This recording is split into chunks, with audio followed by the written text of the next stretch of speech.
Góðan daginn. Það mjög gaman að vera með ykkur hér í dag. Mér langar að deila með ykkur mynstri sem að ég held að margir í salnum kannist við. En ég starfa með fyrirtækjum og stofnunum á Íslandi við að hagnýta gervigreind. Og næstum hver einasti stjórnandi sem ég hef hitt síðustu 6 mánuði, hann segir mér einhverja útgáfu af sömu setningunni. Að gervigreindin, hún keyrandi hjá okkur, en ég bara ekki viss að við sem að fá neitt út úr henni. Og þetta ekki bara tilfinning.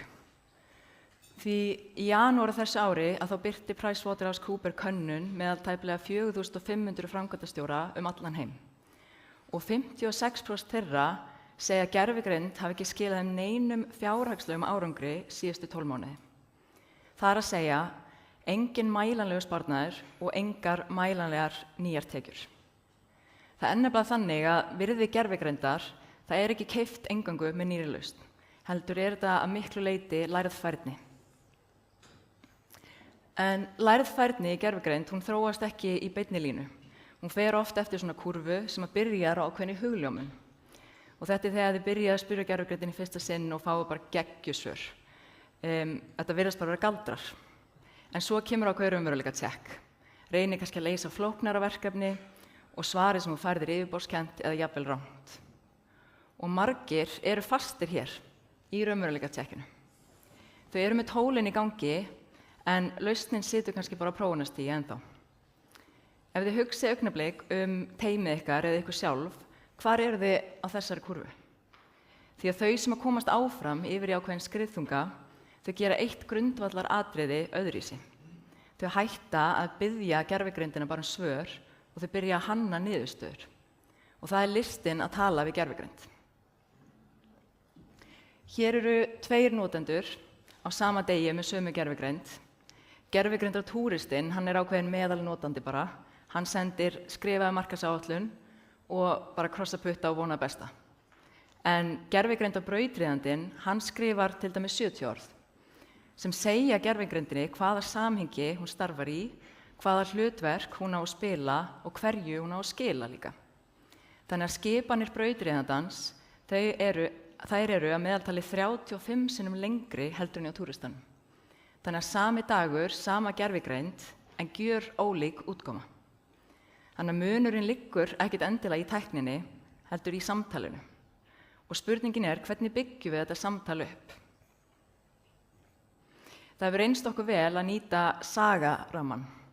Þannig að þetta semst eitthvað sem við íslenskum frá bókinni AI-driven leader og ramminn samanstendur af 4 liðum sem að byggja fyrirspurnina upp skref fyrir skref. Fyrst samhengi, hver bakgrunnurinn? Hvaða ákvörðun ég að taka? Því að án samhengis að þá gískar gervigreindin einfaldlega í eyðurnar. Síðan erum við með aðila, þar gefum við gervigreindinni ákveðið sjónarhorn. Á hún að vera nákvæmur fjármálastjóri eða reyndur verkefnastjóri. Og þriðji hlutinn hérna, gagnkvæmnin, það eiginlega leynivopnið. Þar lætur gervigreindin að spyrja þig fyrst áður en hún skila nokkru tilbaka. Og þetta hljóma kannski smávægilegt, en þetta stærsta breytingin í gæðum sem ég sé oft hjá fólki. Að lokum aðgerð, það bara hver á að vera útkoman. Þetta greiningarskýrsla, þetta glærukynning? Það að stýra forminu strax frá upphafi að það lágmarkar alla eftirvinnu.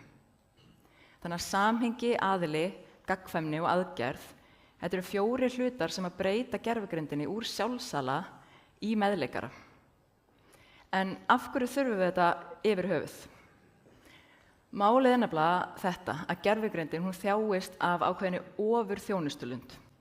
Hún hönnuð til að þóknast þér. Og rannsakendur hjá Stanford birtu greinum þetta nýlega á byrjun þessara árs og þau prófuðu 11 stærstu módulin gegn raunverulegum vandamálum hjá raunverulegu fólki á netinu þar sem fólk var að leita sér ráða og niðurstaðan var þessi að gervigreindin helmingi líklegri en fólk að jafnaði að taka undir með þér. Hún gerir það líka þegar þú rangt fyrir þér. Jafnvel þegar þú reynir hreinlega að villa fyrir henni. Hún veit á vill staðfestingu og hún gefur þér hana. Hún tekur líka undir með forsendunum þínum og þú heldur kannski að þú fundið innsýn en þú ekki í samtali heldur í bergmálshelli. Og það eru ákveðnar aðferðir sem hægt að nota til að snúa sig við og ég ætla að sýna ykkur 3 af þeim. Þannig að markmiðið eitt að gervigreindin veiti mótspyrnu en samþykki bara ekki blint allt sem það segir.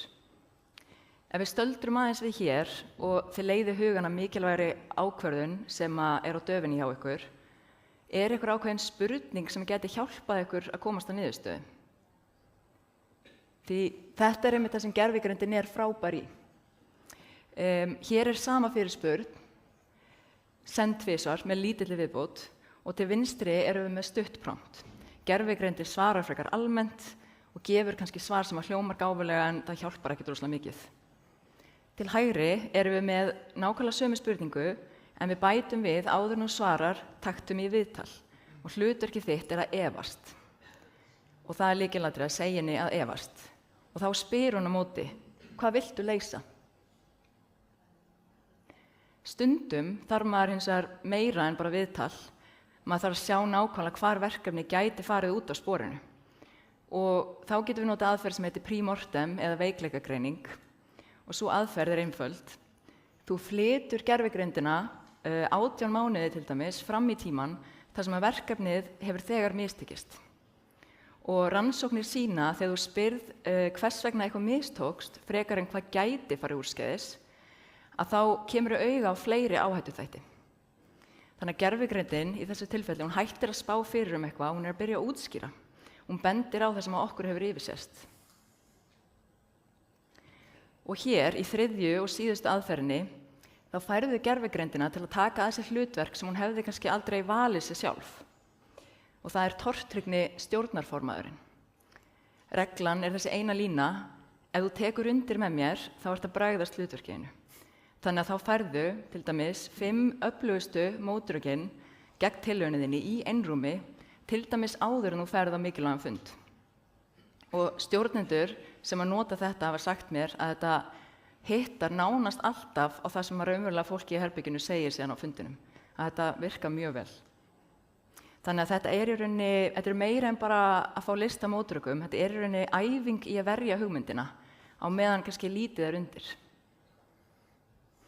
En án þess að þriggja aðferða, að þá er þetta gervigreindin sem maður fær. Frábær spurning. Þú hefur algjörlega rétt fyrir þér. Þannig að þetta er þessi sjálfsali. Þetta er gervigreindin sem að 56% stjórnenda sjá engan árangur á því að nota. Hún er ekki illviljuð, hún er bara að hönnuð til að þóknast ykkur í rauninni. Og aðferðirnar 3 sem ég sýndi ykkur snúast ekki að flækja hlutina að ástæðuleysu, heldur að breyta forsendunum og gefa gervigreind leyfi til að vera ósammála ykkur. En aðferðir, þær breyta náttúrulega engu fyrir þær að nota þær og þið sem eru hér í salnum eru líklega brautryðjendur í ykkar teymum eða ykkar fyrirtækjum í notkun gervigreindar. Þess vegna hvet ég ykkur til að velja eina af þessum aðferðum og nota á föstudaginn á raunverulegu verkefni. Og eftir viku getið þið spurt ykkur, hjálpa þetta? Ef svarið er já, þá er þið komin með þetta forskot sem ég talaði í upphafi. Þannig að virði gervigreindar, það er ekki keypt tilbúið, heldur byggið á kunnáttu sem að byrjar hjá þér. Og hingað til höfum við verið að einbeita okkur í þessum fyrirlestri að samtalinu við gervigreindina, en Jósúa, hann ætlar að sýna ykkur hvað gerist þegar brautryðjendur byggja ákveðin kerfi í kringu sig. Það sem að vinnulagið verður af aukinni afkastagetu. Þannig ég vil bara þakka áheyrnina og ég ætla að gefa Jósúa orðið.